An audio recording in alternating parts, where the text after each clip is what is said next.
हमारा आज का वीडियो भगवान श्री कृष्ण के जीवन से जुड़े कुछ रोचक तथ्यों से जुड़ा हुआ है, जिन्हें हम आज के वीडियो में जानेंगे।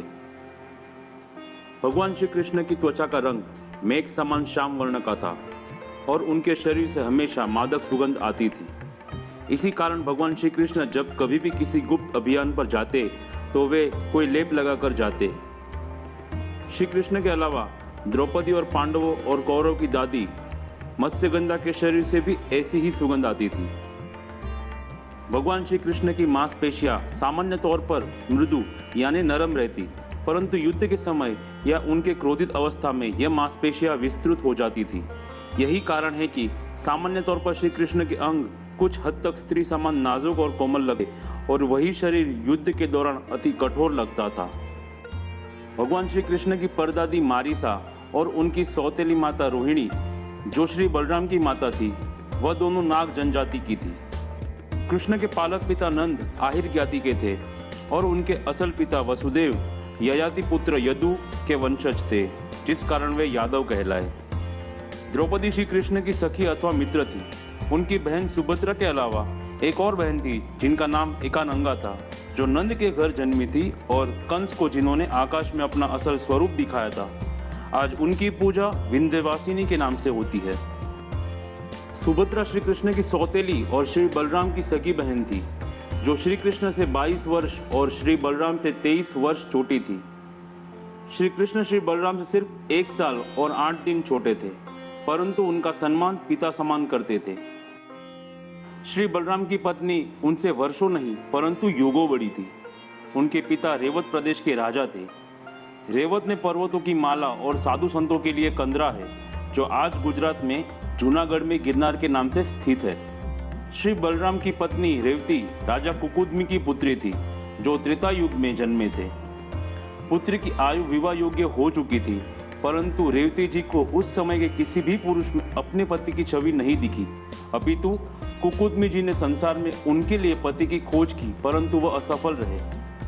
उन्होंने योग विद्या द्वारा तप किया और अपनी कुंडलिनी शक्तियां जागृत की और अनेक महान ऋषियों से निवेदन करके उन्होंने ब्रह्मलोक जाने का ज्ञान प्राप्त किया तथा किस प्रकार ब्रह्मांड में विचरण किया जा सके और शरीर को कोई हानि न हो, ऐसे उपाय उनसे पाए और पुत्री सहित ब्रह्मलोक में गए और ब्रह्मदेव से अपनी पुत्री के लिए उचित वर की मांग की।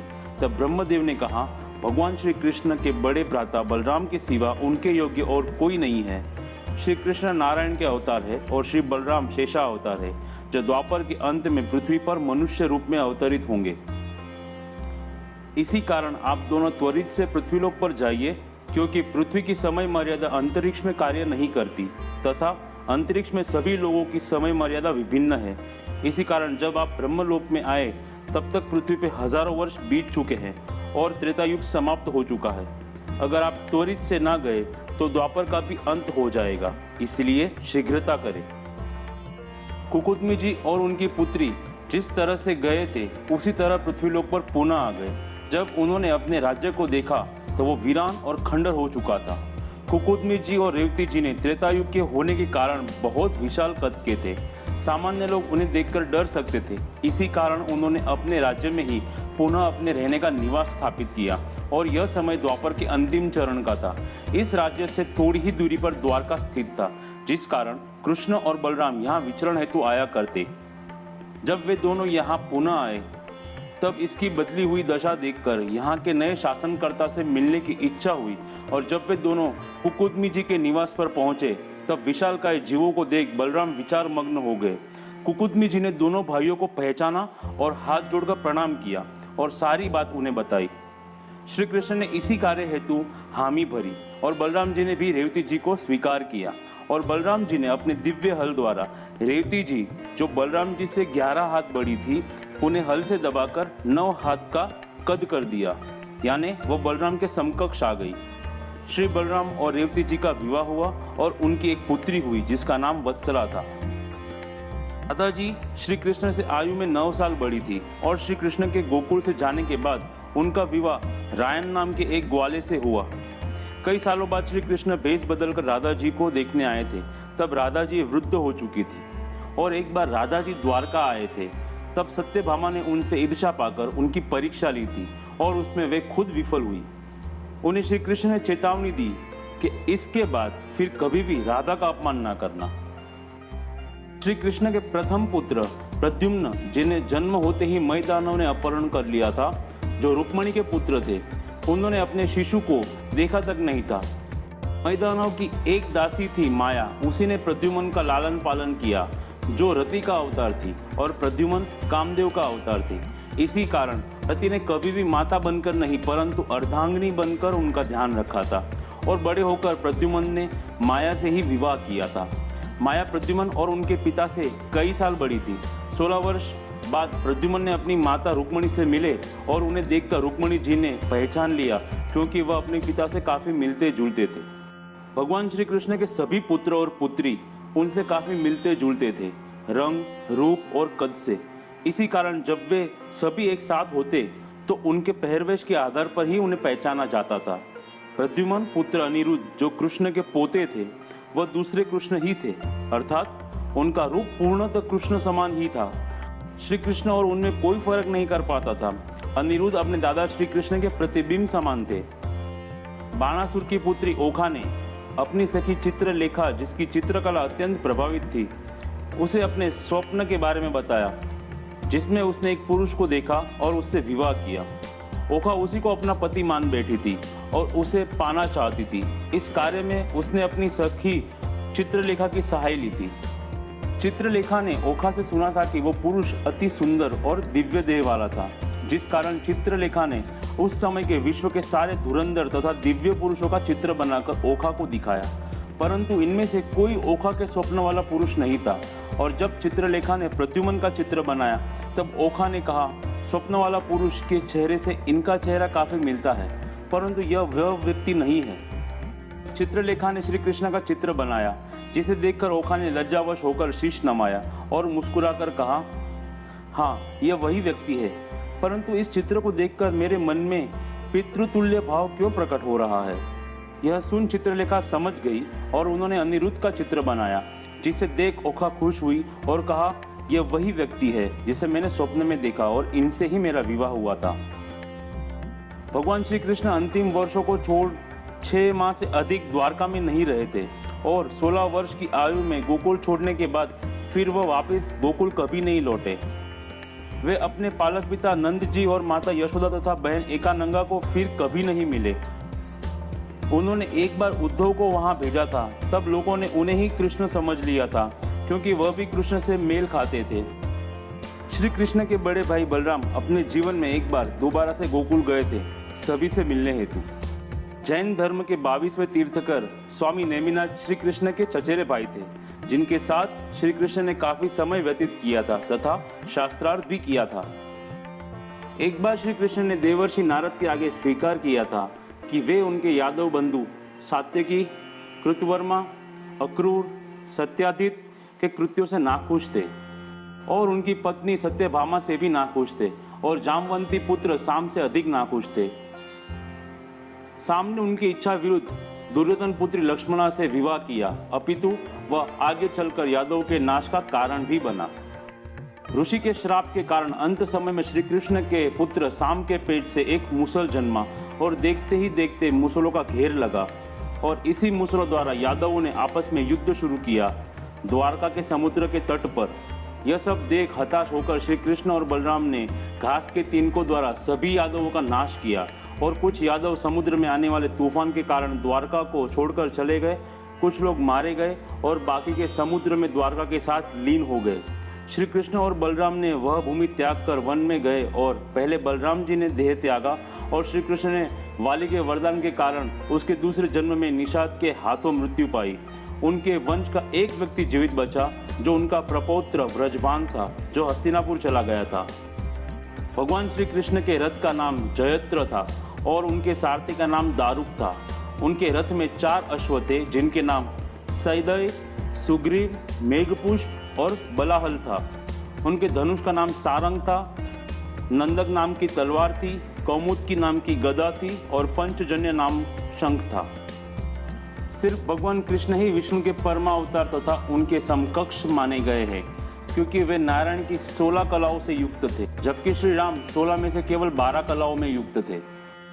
श्री कृष्ण ने अपने गुरु सांदीपनी के आश्रम में मात्र 64 दिनों में 64 विद्या का ज्ञान प्राप्त किया था तथा आज के युग की मार्शल आर्ट की जननी कलरीपयट्टू का ज्ञान भी श्री परशुराम से आत्मसात की थी। इसी विद्या को नृत्य में बदलकर उन्होंने रासलीला का सर्जन किया था और वह सब उन्होंने व्रज भूमि में किया था। आज के दांडिया और गरबा इसी का उदाहरण है। और श्री कृष्ण तथा बलराम ने स्वयं अपनी सेना को शिक्षित किया था। इसी कारण उस वक्त नारायणी सेना आर्यवर्त की सबसे भयंकर प्रहारक सेना कहलाती थी। श्री कृष्ण के सारंग धनुष, कौमुद की गदा, पंचजन्य शंख और नंदक तलवार को उनके अलावा उनके भ्राता बलराम, भक्त हनुमान, गुरु परशुराम तथा महारथियों में भीष्म, द्रोण, कर्ण तथा अर्जुन ही उठा सकते थे। मद्र की राजकुमारी लक्ष्मणा के स्वयंवर में विश्वश्रेष्ठ अर्जुन भी लक्ष्य को भेद नहीं पाए थे, तब वह लक्ष्य श्री कृष्ण ने भेदा था और लक्ष्मणा से विवाह किया था। श्री कृष्ण ने अपने जीवन में कई युद्ध लड़े थे, जिनमें भयंकर युद्ध उन्होंने कालयवन, नरकासुर, जरासंध, पौंड्रक, शल्वा और बाणासुर के साथ किया था। कंस, चाणूर और मुष्टिक जैसे विश्व प्रसिद्ध मल्ल योद्धाओं को केवल 16 वर्ष की आयु में उनका वध किया था। बाणासुर से युद्ध के वक्त उन्हें स्वयं महादेव से युद्ध करना पड़ा था। महादेव के कारण ही बाणासुर जीवित रह पाया था। युगों पहले इसी युद्ध में महादेव ने शिव ज्वर तथा उनके विरुद्ध श्री कृष्ण ने शीतास्त्र का प्रयोग किया था, जो विश्व का प्रथम जैविक यानी कि जीवाणु युद्ध था। श्री कृष्ण की पत्नी रुक्मणी के बड़े भाई रुक्मी कृष्ण के कट्टर विरोधी थे, परंतु श्री कृष्ण का रुक्मणी से विवाह के पश्चात उनमें सुलह हुई थी। एक बार रुक्मी ने कृष्ण और बलराम को चौसर खेलने बुलाया, तब कृष्ण ने इनकार किया, जबकि बलराम चले गए, जो उस खेल में पारंगत भी नहीं थे और श्री कृष्ण को उस खेल में हराना असंभव था। बलराम बारंबार रुक्मी से हार रहे थे। रुक्मी उन पर हंस रहा था, जिस कारण बलराम अत्यंत क्रोधित थे और उन्होंने खेल को समाप्त करने हेतु आखिरी 1 लाख स्वर्ण मुद्रा दांव पर लगाई और जीत गए, जिसमें रुक्मी ने छल करके पासे बदल डाले और वह जीता है ऐसा कहा। तब क्रोध में आकर बलराम ने वहां पड़े कांसे के पात्र से रुक्मी का वध किया, जिसका उन्हें बहुत पछतावा हुआ और इसके बाद फिर कभी चौसर न खेलने का प्रण लिया। इसी कारण जब उन्हें पता चला पांडव युद्ध में सब हार चुके हैं, यहाँ तक कि अपनी पत्नी को भी, तब बलराम ने दुर्योधन से अधिक दोषी युधिष्ठिर को गिना था। महाभारत युद्ध की शुरुआत में उन्होंने अर्जुन को गीता ज्ञान दिया था और विश्व रूप के दर्शन कराए थे। इसी के लिए अर्जुन को कुछ वक्त के लिए दिव्य दृष्टि दी थी। उनके इस रूप के दर्शन अर्जुन के सिवा देवताओं ने और सिद्ध ऋषियों ने तथा संजय ने उस रूप दर्शन किए थे। श्री कृष्ण की पत्नी रुक्मणी थी और उनकी 107 पटरानियां थी, जिसमें सत्यभामा और जामवंती का भी समावेश होता है।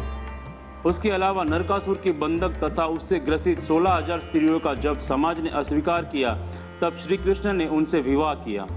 वह योग माया द्वारा हर रात अपनी सभी पत्नियों के साथ बिताते थे, जिस कारण सभी पत्नियों को 9 पुत्र व 1 पुत्री की प्राप्ति हुई थी, जिसकी कुल संख्या 1,61,080 होती है। दुर्भाग्यवश सभी पुत्रों का उन्हें नाश करना पड़ा।